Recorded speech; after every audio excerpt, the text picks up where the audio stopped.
के शहर में जाए, हमें अपनी बेटी को लेकर जाना है। दिल में ये खुशी भी नहीं होती है कि मैं कहीं जा रही हूँ, अंदर ही अंदर दिल में घबरा रहा है, मैं जा रही हूँ वहाँ पे। हम और हमारे हस्बैंड, हमारी छोटी बेटी और प्रिंस की बेटी जो जा रही है, बस एक अच्छा महसूस करने की फीलिंग है। फीलिंग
लखनऊ से दिल्ली तक का सफ़र मेरा स्टार्ट हो गया। हम लोग समुद्र की जगह पे बैठ गए, ट्रेन भी चलना शुरू हो गई। अपनी मंजिल की तरफ ट्रेन बढ़ने लगी और हम लोग भी ऐसी अंधाधुंध में चल रहे थे। अरे इसी बीच में ख्याल आया कि मेरा बेटा अलीगढ़ में हम लोग को ज्वाइन करेगा अपनी बहन को सियारत करने के लिए।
हमारी ट्रेन लेट हो गई है, जिसकी वजह से हम लोग इतने वरीड हैं क्योंकि दिल्ली पहुंचकर हमको 5 बजे रिपोर्टिंग करानी है एयरपोर्ट पर और ट्रेन 2 घंटे लेट हो चुकी है। अब हम फ़ौरन उतर के हमको एयरपोर्ट पहुंचना है। उस फिक्र में हम लोग बहुत परेशान हैं और दिल्ली आ चुका है। उसके बाद देखिए, दिल्ली उतरने के बाद हम लोग सीधे मेट्रो की तरफ जाएंगे क्योंकि मेट्रो में टाइम की बचत होती है। अगर हम और कोई कन्वेंस से जाएंगे तो हम टाइमली एयरपोर्ट पहुंच नहीं सकते, इसलिए हम सब मेट्रो स्टेशन की तरफ जा रहे हैं और मेट्रो लेके हम लोग एयरपोर्ट पहुंचेंगे।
फिर हम लोग सब तेज़ तेज़ भागते दौड़ते मेट्रो ट्रेन पर आए, बैठे और मेट्रो ट्रेन से एयरपोर्ट तक का जो स्टॉप पड़ता है वो 5th स्टॉप है। और उसके बाद हम लोग ट्रेन पे बैठे, बड़े बड़े अच्छे अच्छे व्यूज़ दिखे हमको दिल्ली के, और थोड़ा सा इत्मीनान भी हुआ, जो बहुत ज़्यादा वरीड थे कि पहुंच पाएंगे। मेट्रो से एयरपोर्ट तक का सिर्फ 18 या 20 मिनट्स का रन है, तो इस हिसाब से हम अपने टाइम पर ही एयरपोर्ट पहुंच सकते हैं। वही सच ही किसी ने कहा है कि जिसको खुदा चाहे तो क्यों नहीं इंसान अपनी मंजिल पूरी कर सकता है, और हर डिफ़िकल्टी के साथ भी हम अपनी मंजिल तक पहुंच रहे हैं।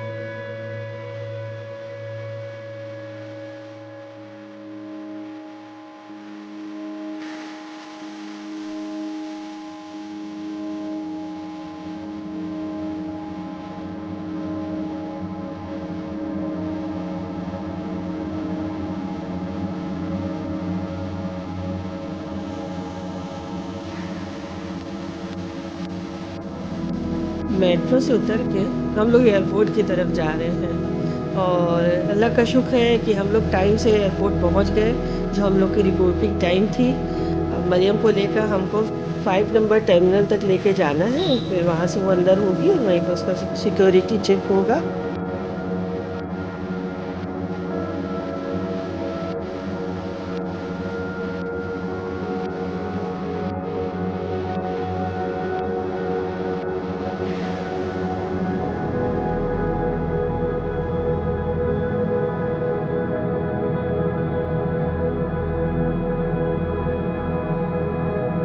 फाइव आ गया और मेरी बेटी हमसे विदा हो रही है। ये वक्त हम लोगों के लिए बहुत हार्ड टाइम है, लग रहा है कि अब इसको रोक लूं, लेकिन नहीं, ये कितनी इम्पोर्टेंट उसके लिए जा रही है, यहाँ पे दिल को कड़ा करना पड़ता है।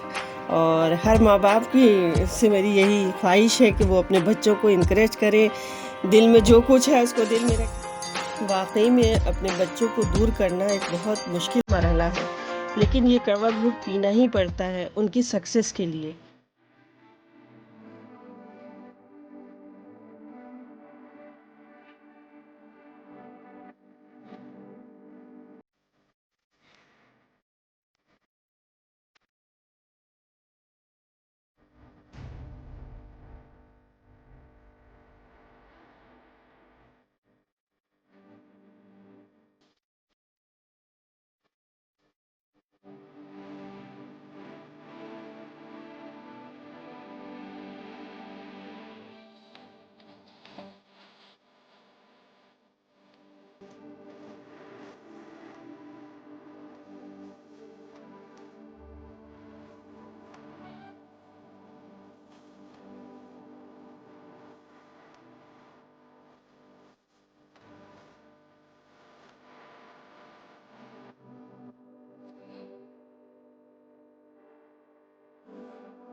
बेटी के अंदर जाने के बाद हम लोग सफ़र से इतना ज़्यादा एग्जॉस्ट हो चुके थे, थक चुके थे, लेकिन फिर भी उसकी ये रिक्वेस्ट थी कि आप लोग तब तक नहीं जाइएगा जब तक कि मेरी फ़्लाइट ना हो जाए, बोर्डिंग ना हो जाए।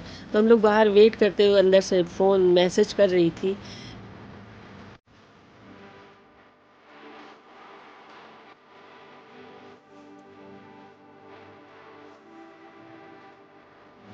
उसकी बोर्डिंग होने के बाद हम लोग सब अपने एक रिलेटिव ओखला जो दिल्ली में रहते हैं, हम लोग सब उनकी तरफ चले, उनके यहाँ नाइट स्टे के लिए।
नेक्स्ट डे हम अपने रिलेटिव के यहाँ से 10 बजे निकले क्योंकि 12 बजे की मेरी ट्रेन थी।